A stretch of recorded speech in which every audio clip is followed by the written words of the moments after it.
একটি কথা স্পষ্ট করে জানিয়ে দিতে চাই, বাংলাদেশের জুলাই গণবিপ্লবের 1 বছর অতিক্রান্ত হয়েছে, আমাদের কোন দৃশ্যমান বিচার দেখি নাই।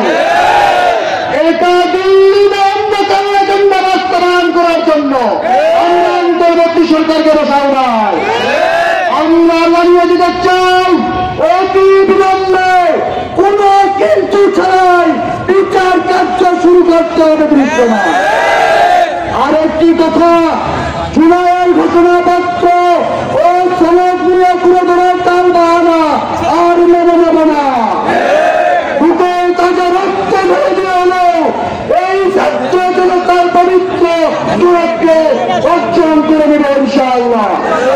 পঞ্চগড়ের উদ্দেশ্যে বলতে চাই, যারা হুমকি ধামকি দেখায়, তোমরা কোথায় দেখেছ পঞ্চগড়ে হাজার হাজার ছাত্র জনতাকে? প্রশাসনকে উদ্দেশ্য করে বলতে চাই, আপনারা গত 17 বছর আওয়ামী লীগের একজন কর্মী ফোন দিল, আপনারা জামাত শিবির বিএনপির লোকজনকে ধরেছেন। আমরা ফোন দিল, আপনাদের ধন্যবাদ, আপনাদের কানে শব্দ পৌঁছায় না কেন? এখনো খুনিরা কেন ঘুরে বেড়াচ্ছে? আমাদের আগামীর কথায় এবং পঞ্চগড়ে আমরা প্রশাসনকে বলবো, শিক্ষা বন্ধ কর্মসূচি গ্রহণ করতে হবে, সকল প্রকার অবহিত স্থাপনা উচ্ছেদ করতে হবে। এই বলে আমার কথা শেষ করছি।